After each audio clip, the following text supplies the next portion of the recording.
نحمده ونصلي ونسلم على رسوله النبي الكريم وعلى آله وأصحابه أجمعين. اللهم صل على سيدنا ومولانا محمد وعلى آل سيدنا ومولانا محمد وبارك وسلم صلاة وسلاما كثيرا كثيرا. توفیق الہی اپنے مرشد پاک کی برکت سے عشاء کی اس نشست میں فضائل ایمان کا درس چل رہا ہے. اللہ تعالیٰ اس درس کی برکت سے ہمارے ایمان کی حفاظت فرمائے اور موت تک قبر تک اللہ ہمارے ایمان کو سلامت رکھے. جنت کی نعمتوں پر بات چل رہی ہے کہ اہل ایمان کے لیے اللہ نے جو جنت تیار کی ہے اس جنت کی نعمتیں کس طرح کی ہوں گی کہ نہ کسی آنکھ نے دیکھی، نہ کسی کان نے سنی اور نہ کسی دل پر اس کا وسوسہ گزرا. وہ نعمتیں ایسی ہوں گی. حضرت ابو ہریرہ رضی اللہ تعالیٰ عنہ فرماتے ہیں کہ میں نے عرض کیا کہ اللہ کے رسول صلی اللہ علیہ وسلم مخلوق کو کس چیز سے پیدا کیا گیا ہے؟ تو آپ صلی اللہ علیہ وسلم نے فرمایا کہ پانی سے. پھر ہم نے پوچھا کہ جنت کس چیز سے بنی، یعنی اس کی عمارت کس چیز سے بنی؟ آپ صلی اللہ علیہ وسلم نے فرمایا کہ جنت کی تعمیر اینٹوں کی ہے، لیکن یہ دنیا والی اینٹیں نہیں، مٹی گارے والی نہیں. فرمایا کہ ایک اینٹ سونے کی ہے، ایک اینٹ چاندی کی ہے، اور اس کا گارا جس سے اینٹوں کو جوڑا جاتا ہے تیز خوشبودار خاص مشک کا ہے. اب دنیا میں مشک جو ہے وہ نایاب ہے، خالص مشک کا ملنا بڑا مشکل ہے. لیکن وہاں پر جو اس محل کی عمارت کی اینٹوں کو جو جوڑا جائے گا جو سونے اور چاندی کی ہوں گی، ایک اینٹ سونے کی ایک چاندی کی، تو اس کا جو گارا ہوگا وہ مشک کا ہوگا اور خالص مشک کا ہوگا، تیز خوشبودار مشک کا ہوگا. اور فرمایا کہ اس کی کنکریاں موتی اور یاقوت ہیں، اور اس کی مٹی زعفران کی طرح زرد اور خوشبودار ہے. جنت کی مٹی. جو شخص اس جنت میں داخل ہوگا عیش و عشرت میں رہے گا، کبھی کوئی رنج و فکر نہیں دیکھے گا. کیونکہ دنیا میں بہت رنج دیکھ لیے، بہت فکر دیکھ لی، یہاں سے تھکا تھکایا گیا، غموم اور ہموم کے ساتھ گیا، مشکلات کے ساتھ یہاں پہ رہا، لیکن اللہ کو راضی کرتا رہا، اللہ کی رضا کے ساتھ جیتا رہا. بس اب ایسی جگہ اللہ پہنچا دے گا کہ کوئی رنج نہیں ہوگا، کوئی غم نہیں ہوگا، کوئی فکر نہیں ہوگی، اور ہمیشہ زندہ رہے گا، مرے گا نہیں. ہمیشہ ہمیشہ کی زندگی دے دی جائے گی. نہ اس کا لباس پرانا اور بوسیدہ ہوگا، اور نہ اس کی جوانی فنا ہوگی. ہمیشہ جوان رہے گا، لباس ہمیشہ نیا رہے گا، صحت ہمیشہ قائم رہے گی، زندگی کبھی ختم نہیں ہوگی.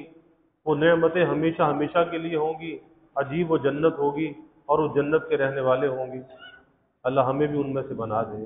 اللہ سے مانگنا چاہیے. فقی ابو اللیث رحمۃ اللہ علیہ نے تنبیہ الغافلین میں حضرت مجاہد رحمۃ اللہ علیہ سے نقل کیا کہ جنت کی زمین چاندی کی ہے.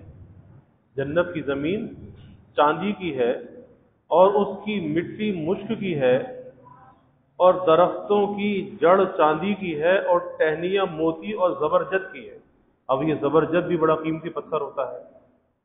موتی جو اصلی موتی ہے جو سمندر سے نکلتا ہے وہ بھی بڑا نایاب اور قیمتی ہوتا ہے. تو جنت کی زمین چاندی کی، اس کی مٹی مشک کی، درختوں کی جڑ چاندی کی، اور ٹہنیاں موتی اور زبرجد کی ہے، اور پھل نیچے اور تنا اوپر کی جانب ہے. یعنی اب تو تنا نیچے ہوتا ہے، پھل اوپر ہوتا ہے، لیکن وہ جنت کا درخت ایسا ہوگا کہ جس کا پھل نیچے ہوگا، تنا اس کا اوپر ہوگا، کہ کھڑے کھڑے، بیٹھے بیٹھے، لیٹ کر، ہر طرح سے اس کا پھل توڑنا آسان ہے. کہ لیٹے لیٹے بھی چاہے گا تو ہاتھ بڑھا کر اس کا پھل توڑ لے گا، بیٹھے ہوئے، لیٹے ہوئے، کھڑے ہوئے، جس طرح سے چاہے گا اس کا پھل توڑ کر کھا لے گا. اور ایک حدیث میں ہے، نبی کریم صلی اللہ علیہ وسلم نے فرمایا کہ جنت کا جو بھی درخت ہے اس کا تنا سونے کا ہے، خالص سونے کا. حضرت ابو ہریرہ رضی اللہ تعالی عنہ فرماتے ہیں کہ رسول اللہ صلی اللہ علیہ وسلم نے ارشاد فرمایا کہ جنت میں ایک درخت ہے جس کا نام طوبہ ہے. طوبہ، اگر کوئی سوار اس درخت کے سائے میں 100 برس تک چلتا رہے تب بھی اس کی مسافت ختم نہ ہوگی. وہ طوبہ جو درخت ہے وہ ایسا ہے کہ 100 برس تک ایک سوار یعنی تیز رفتار گھوڑے پر سوار، اور 100 برس تک اس کے سائے میں چلتا رہے، اس کی مسافت ختم نہ ہوگی. اور جنت میں تمہاری کمان کے برابر جگہ ان تمام چیزوں سے بہتر و برتر ہے جن پر آفتاب طلوع یا غروب ہوتا ہے. یعنی ایک معمولی سی جگہ بھی جنت کی جو ہے اس دنیا کی ساری نعمتوں سے بڑھ کر وہ قیمتی ہے.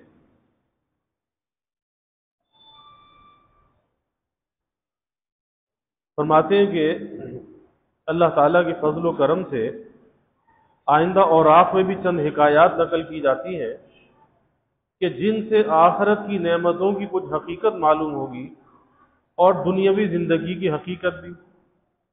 اسلاف کی ان حکایات کو محض ایک قصہ سمجھ کر پڑھنا یا سننا نہیں چاہیے، بلکہ ان سے نصیحت اور عبرت حاصل کرنی چاہیے.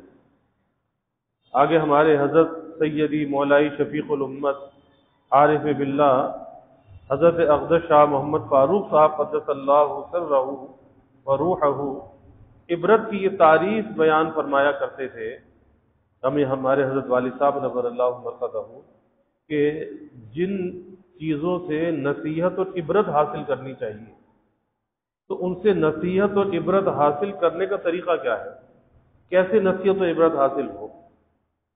تو فرمایا کرتے تھے کہ عبرت اسے کہتے ہیں کہ دوسرے کے کمالات کو دیکھ کر اپنے نقائص پر نظر ہو جائے. یہ ہے نصیحت حاصل کرنے کا طریقہ، عبرت حاصل کرنے کا طریقہ. دوسرے کے کمالات کو دیکھ کر اپنے نقائص پر نظر ہو جائے، اپنی خامیوں پر نظر ہو جائے، اور پھر ان نقائص کو دور کر کے ان کمالات کو حاصل کیا جائے. کیونکہ جب تک انسان اپنے نقائص کو دور نہیں کرتا اس وقت تک اسے کمالات حاصل نہیں ہوتے. اب کوئی آدمی ہمیں صاحب کمال نظر آتا ہے تو اس کا یہ مطلب نہیں ہے کہ ہم یہ کہیں کہ ارے بھائی اس میں کون سا کمال ہے، اس سے تو ہم ہی اچھے ہیں. تو جب ہماری نظر اپنے آپ پر جائے اور ہم خود پسندی کا شکار ہو جائیں یا خود بینی کا شکار ہو جائیں، اپنے کو دوسرے سے اچھا سمجھنے لگے، تو پھر آدمی ترقی سے رہ جاتا ہے اور یہ اپنا نقصان خود کر لیتا ہے. زندگی نام کس چیز کا ہے؟ زندگی نام سیکھ کر آگے بڑھنے کا ہے، اور یہ سیکھنے کا جو عمل ہے یہ انسان کی موت تک چلتا رہتا ہے. زندگی کے کسی مرحلے پر آ کر انسان یہ نہیں کہہ سکتا کہ مجھے اب سیکھنے کی ضرورت نہیں، بس سب کچھ میں سیکھ چکا، اب مجھے کچھ سیکھنے کی ضرورت نہیں ہے. نہیں، انسان کے اندر کوتاہی رہتی ہے، کمی رہتی ہے، کیونکہ بشر ہے نا، اللہ کی ذات عیب سے پاک ہے اور تمام کمالات اللہ کے لیے ہے. لیکن انسان کے اندر اگر کوئی کمال آتا ہے تو اللہ کی عطا سے آتا ہے. لیکن اس کمال کے آنے کا یہ مقصد نہیں ہے کہ یہ سارے نقائص سے پاک و صاف ہو گیا، اب کوئی نقص اس کے اندر باقی نہیں رہا. نقص تو اس کے اندر موجود ہے. تو اگر اپنے کمال پہ نظر گئی تو عجب اور خود پسندی کا شکار ہو جائے گا.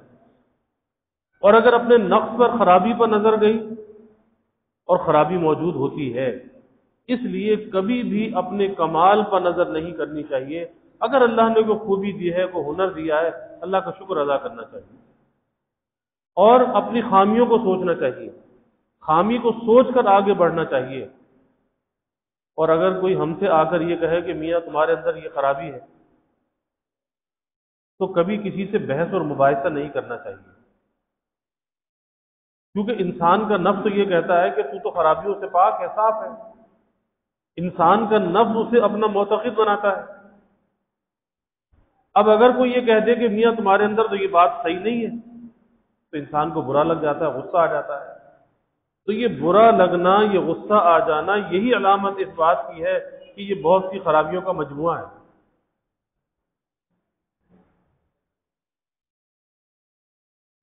تو دیکھو جوتے پہن کر اوپر گھوم رہا ہے، تو بہت سی خرابیوں کا یہ مجموعہ ہے۔ تو اس لیے اپنے بارے میں یہ گمان کرنا، اور اکابر کی تاریخ یہ بتاتی ہے۔ حکیم الامت حضرت تھانوی رحمۃ اللہ علیہ کی خانقاہ میں رمضان میں بڑے بڑے خلفاء، بڑے بڑے مشاہیر علماء خانقاہ میں وقت لگانے کے لیے آتے تھے، اصلاح کے لیے، تربیت کے لیے، بڑے بڑے مشاہیر علماء تھے۔ تو آپس میں ایک دوسرے سے یہ کہتے تھے کہ بھائی اگر میرے اندر آپ کوئی خرابی دیکھو تو مجھے بتا دینا، اور میں آپ سے اس کی کوئی دلیل طلب نہیں کروں گا کہ آپ کو کیسے پتا کہ میرے اندر یہ خرابی ہے۔ آج تو لوگ بحث مباحثہ کرنے لگ جاتے ہیں، ضد عناد کے اندر آ جاتے ہیں۔ میں آپ سے یہ نہیں پوچھوں گا کہ آپ کو کیسے پتا چلا، بلکہ میں اپنی خرابی کی اصلاح کروں گا۔ اور حکیم الامت حضرت تھانوی رحمۃ اللہ علیہ جو ایسے مشاہیر علماء کے شیخ تھے، اپنے زمانے کے مجدد تھے، خود حضرت کی یہ کیفیت تھی کہ اگر کوئی شخص آ کر یہ کہتا کہ حضرت مجھ سے آپ کی غیبت ہو گئی، اللہ کے لیے معاف کر دیں۔ ظاہر غیبت جب آدمی کرتا ہے تو غیبت میں حق اللہ کو بھی ضائع کرتا ہے، حق العبد کو بھی ضائع کرتا ہے۔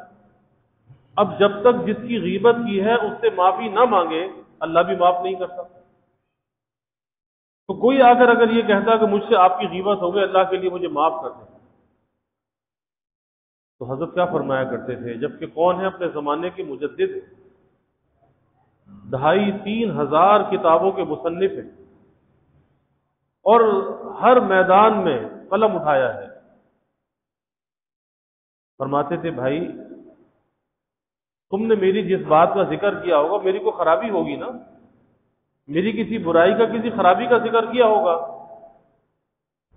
تو مجھے یہ بتا دو۔ میں نے معاف تو کر دیا، لیکن مجھے یہ بتا دو کہ وہ کس بات کا، کس خرابی کا تم نے ذکر کیا ہے، ممکن ہے کہ وہ خرابی میرے اندر ہو، میں اس کی اصلاح کروں۔ اب یہ ہے اپنے نقائص پر نظر ہونا۔ آج ہم دھوکے کے اندر پڑ جاتے ہیں، اپنے نقائص سے نظر ہٹا لیتے ہیں۔ یہی وجہ ہے کہ ہم ترقی سے رکے رہتے ہیں، اور مطلوب کیا ہے؟ ترقی مطلوب ہے۔ اس لیے انسان کے اندر اگر کوئی نقص ہے تو یہ عیب کی بات نہیں، اس سے بڑی عیب کی بات یہ ہے کہ اس نقص کو دور نہ کرے، خرابی کو دور نہ کرے۔ اگر کسی کے ہاتھ میلے ہو جائیں تو ٹھیک ہے، میلے نہیں ہونے چاہیے لیکن ہو گئے، اب اس کا یہ مطلب نہیں کہ ہاتھوں کو ایسے ہی رکھے، تو اسے دھو لینا چاہیے۔ اور اگر نہیں دھو رہا، اس میلے ہونے سے زیادہ خرابی یہ ہے کہ دھو کیوں نہیں رہا، تو اپنی اصلاح۔ اس لیے فرمایا کہ اپنے کمال پر نظر نہ کرے، بلکہ جب کسی کا کمال دیکھے اپنے نقائص پر نظر کرے، پھر ان کو دور کر کے ان کمالات کو حاصل کرے۔ اللہ تعالیٰ اس بات کی توفیق عطا فرمائے۔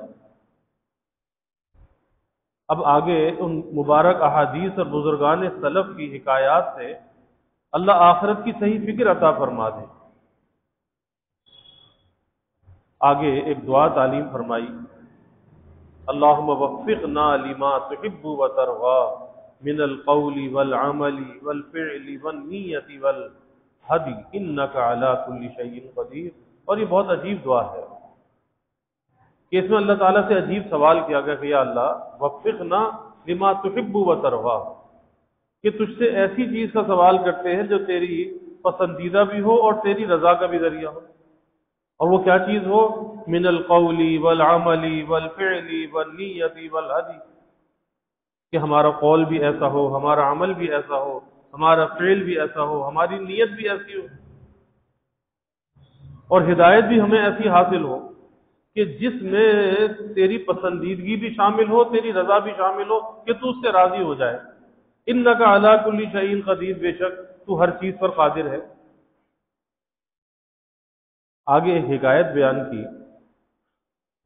حضرت عبد الواحد بن زید رحمۃ اللہ علیہ، جو مشائخ چشتیہ کے سلسلے کے مشہور بزرگ ہیں، مشائخ شجرہ میں سے ہیں، سلسلہ مشائخ چشت میں سے، فرماتے ہیں کہ ہم ایک مرتبہ ایک کشتی میں سوار جا رہے تھے. ہوا کی گردش نے ہماری کشتی کو ایک جزیرے پر پہنچا دیا، کیونکہ پہلے بادبانی کشتیاں ہوتی تھی، پردہ لگا ہوتا تھا اور وہ ہوا کے رخ پہ چلتی تھی، اور اگر ہوا مخالف سمت پہ ہو جائے تو وہ اسے کشتی کو دھکیل کے کہیں نہ کہیں کسی اور جگہ پہنچا دیتی تھی. تو ہوا کی گردش نے ہماری کشتی کو ایک جزیرے پہ پہنچا دیا. ہم نے وہاں ایک آدمی کو دیکھا کہ ایک بت کو پوج رہا ہے. ہم نے اس سے پوچھا کہ تو کس کی پرستش کرتا ہے؟ اس نے اس بت کی طرف اشارہ کیا، کہا کہ اس کی پرستش کر رہا ہوں. ہم نے کہا کہ تیرا معبود خود تیرا بنایا ہوا ہے، یعنی یہ بت جو ہے جس کو تو معبود بنا رہا ہے، جس کی عبادت کر رہا ہے، اسے تو نے اپنے ہاتھوں سے بنایا ہے، تو یہ معبود تیرا خود بنایا ہوا ہے، اور ہمارا معبود ایسی چیزیں بنا دیتا ہے جو اپنے ہاتھ سے بنایا ہوا ہو وہ پوجنے کے لائق نہیں. اس نے کہا کہ تم کس کی پرستش کرتے ہو؟ ہم نے کہا کہ اس ذات پاک کی جس کا عرش آسمانوں پر ہے، اس کی گرفت زمین پر ہے، اس کی عظمت اور بڑائی سب سے بالا تر ہے. کہنے لگا تمہیں اس پاک ذات کا علم کس طرح سے ہوا؟ اب وہ سوال کرنے لگا. ہم نے کہا کہ اس نے ایک رسول صلی اللہ علیہ وسلم ہمارے پاس بھیجا، یعنی اپنا ایک قاصد بھیجا، ایک پیغمبر بھیجا جو بہت ہی کریم اور شریف تھے. اس رسول صلی اللہ علیہ وسلم نے ہمیں یہ سب باتیں بتائی. اس نے کہا کہ وہ رسول کہاں ہے؟ ہم نے کہا کہ اس نے جب پیام پہنچا دیا اور اپنا حق پورا کر دیا تو اس مالک نے اس کو اپنے پاس بلا لیا تاکہ اس کے پیام پہنچانے اور اچھی طرح پورا کر دینے کا صلہ اور انعام عطا فرمائے. اسے اپنے پاس بلا لیا. اس نے کہا کہ اس رسول نے تمہارے پاس کوئی علامت چھوڑی ہے، کوئی پہچان چھوڑی ہے؟ ہم نے کہا ہاں، اس مالک کی پاک کلام ہمارے پاس چھوڑی ہے، اس کا جو قرآن ہے، کلام ہے، وہ ہمارے پاس چھوڑا ہے. اس نے کہا کہ مجھے وہ کتاب دکھاؤ. ہم نے قرآن پاک لا کر اس کے سامنے رکھا.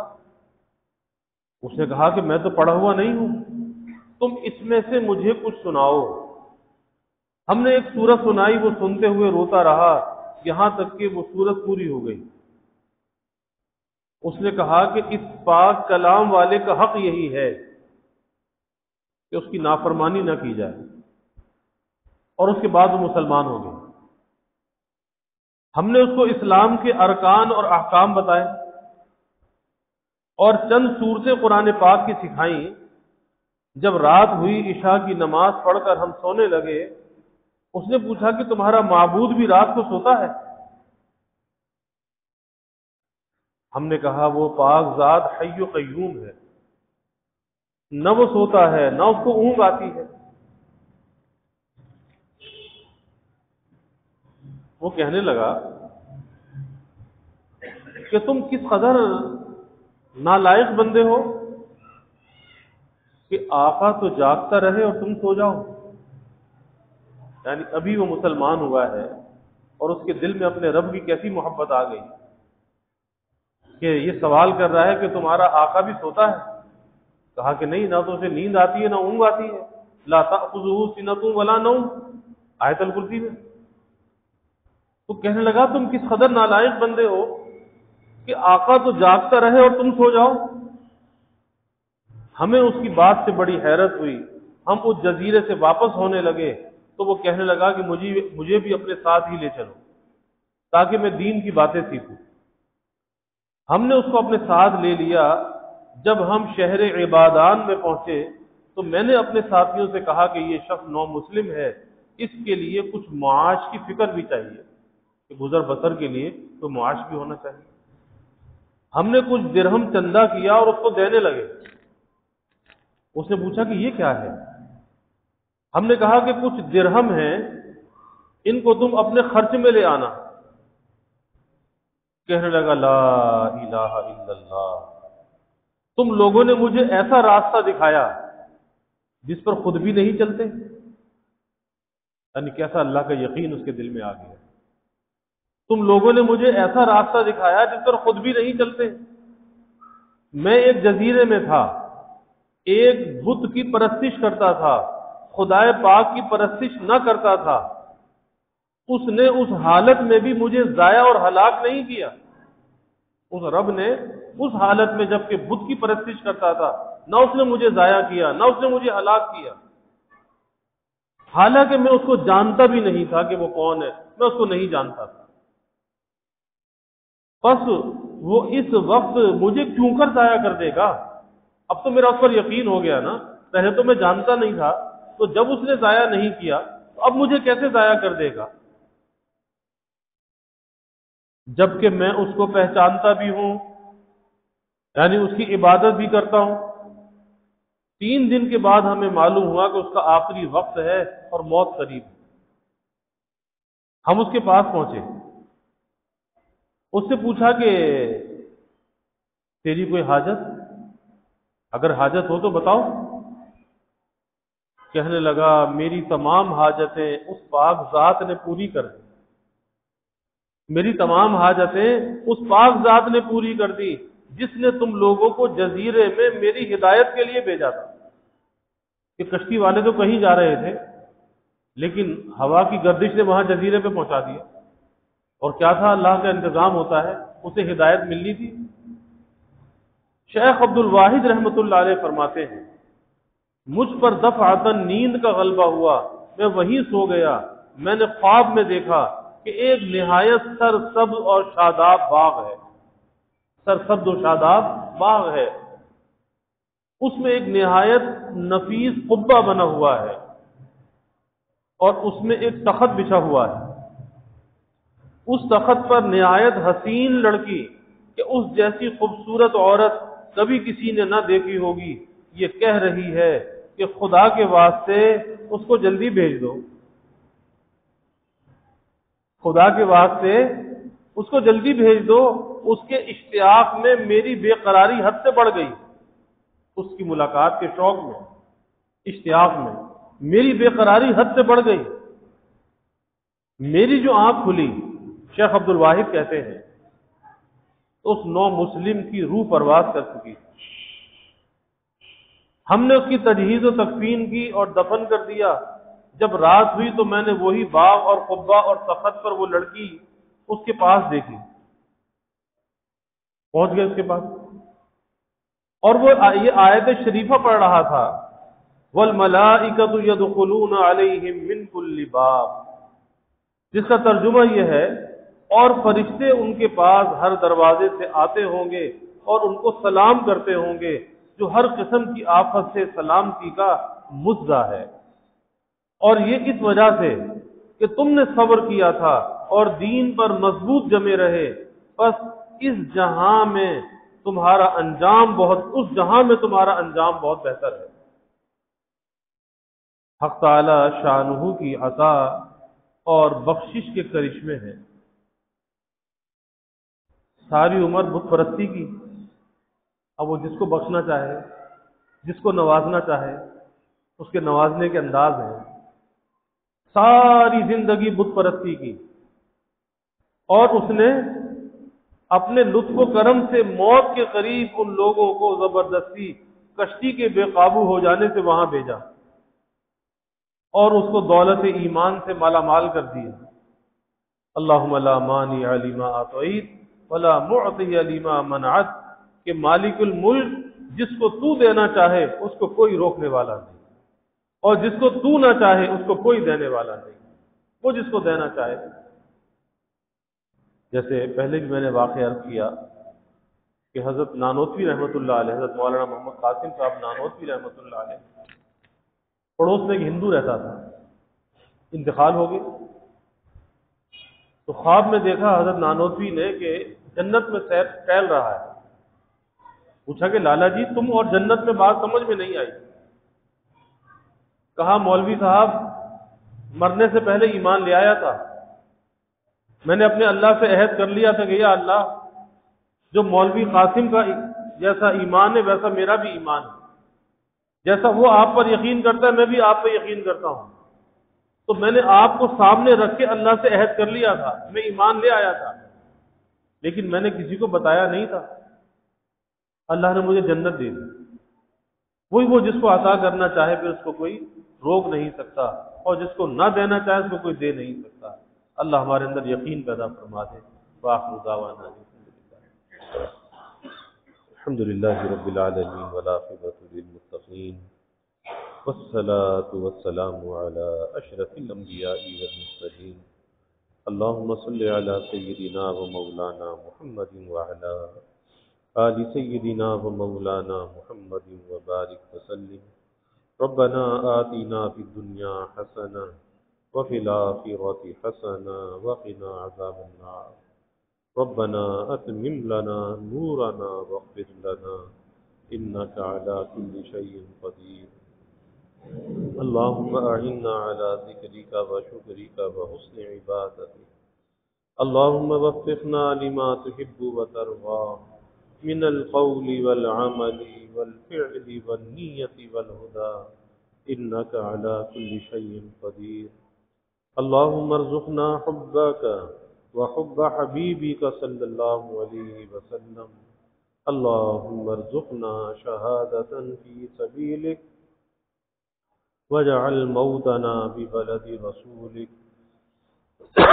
یا اللہ یا رحمان یا رحیم یا کریم یا ارحم الراحمین یا اکرم الاکرمین، یا اللہ ہمارے گناہوں کو معاف فرما، یا اللہ ہماری خطایا سے درگزر فرما، یا اللہ اپنی محبت معرفت عطا فرما، یا اللہ بلا حساب اور بلا استحقاق کے ہمیں جنت عطا فرما، جنت الفردوس عطا فرما۔ یا اللہ ہمارا کوئی استحقاق نہیں ہے نہ کوئی ہمارے پاس، یا اللہ کوئی ایسا عمل ہے کہ جس کی جزا جنت ہو، یا اللہ تیرے فضل سے امید ہے، تیرے فضل کے سوالی ہے، بیکاری ہے، تو اپنے فضل کا معاملہ فرما، کرم کا معاملہ فرما، عفو و درگزر کا معاملہ فرما۔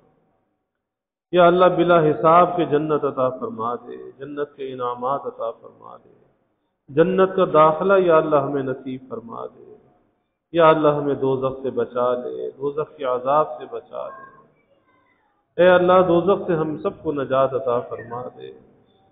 یا اللہ سب کے دلوں کے نیک ارادوں کو، تمناؤں کو از غیب پورا فرما، سب کی حاجات کو پورا فرما، پریشانیوں کو دور فرما، بیماریوں سے یا اللہ حفاظت فرما، ہر ناگہانی بلا اور مصیبت سے یا اللہ حفاظت فرما، زمینی آسمانی آفات سے یا اللہ حفاظت فرما، موذی امراض سے یا اللہ حفاظت فرما۔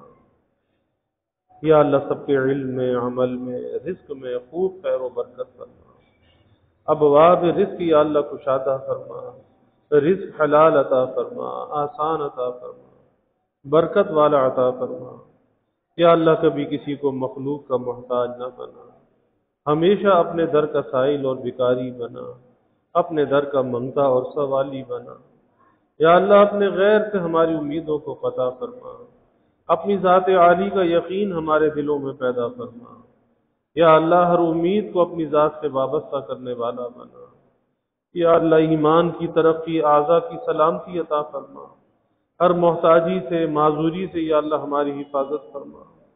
یا اللہ جب تک کی زندگی ہے چلتا پھرتا رکھنا، اعضاء کی سلامتی کے ساتھ رکھنا، محتاجی معذوری سے یا اللہ بچا کے رکھنا۔ یا اللہ ہمارے ملک پر اپنی رحمتوں کا نزول فرما، اس ملک کو امن کا، سلامتی کا گہوارہ بنا۔ یا اللہ اس ملک میں معاشی، معاشرتی، اخلاقی، سیاسی یا اللہ استحکام عطا فرما۔ یا اللہ ہر قسم کے انتشار سے، افتراق سے اس ملک کی حفاظت فرما، اس ملک میں رہنے والوں کی حفاظت فرما۔ یا اللہ جو اس ملک میں انتشار اور افتراق پھیلانا چاہے، اے اللہ تو اسے تباہ و برباد فرما، نشان عبرت بنا، کیفر کردار تک پہنچا۔ ایسے لوگوں کو یا اللہ بے نقاب فرما، ایسوں کے وجود سے یا اللہ اس ملک کو پاک فرما۔ یا اللہ اس ملک کی تا قیام قیامت حفاظت فرما۔ یا اللہ یہاں پر دین اور اہل دین کی عظمت کو قائم فرما۔ یا اللہ اس کے خلاف جو بھی سازشیں ہیں اسے ناکام فرما۔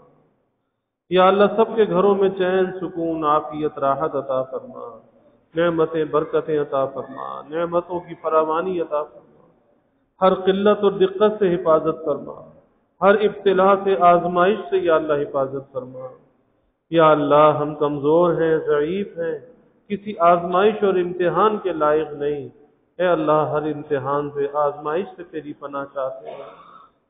یا اللہ گھروں کے ماحول کو جنت کا نمونہ بنا دے، دلوں میں محبت الفتیں ڈال دے، نفرت کو، عداوت کو دور فرما دے، سب کی اولادوں کو یا اللہ نیک صالح بنا، آنکھوں کی ٹھنڈک بنا، والدین کے لیے راحت کا ذریعہ بنا، اولاد کا مستقبل یا اللہ تابناک بنا، والدین کو اولاد کی خوشیاں دیکھنا نصیب فرما۔ یا اللہ جو بچے بچیاں بے نکاح بیٹھے ہیں ان کے لیے نباہ والے جوڑ کے رشتے عطا فرما، تمام والدین کو اس فریضے سے سبکدوش فرما، والدین کی آنکھوں کو ٹھنڈک اور راحت عطا فرما۔ یا اللہ اپنی رحمتوں کا، برکتوں کا، راحتوں کا نزول فرما، زحمتوں کو دور فرما۔ یا اللہ ہمیں عافیت دارین عطا فرما۔ ربنا تقبل منا انك انت السميع العليم وتب علينا انك انت التواب الرحيم وجزى الله عنا محمدا صلى الله عليه وسلم ما هو آله وصلى الله تعالى وسلم على النبي الكريم آمين برحمتك يا ارحم الراحمين۔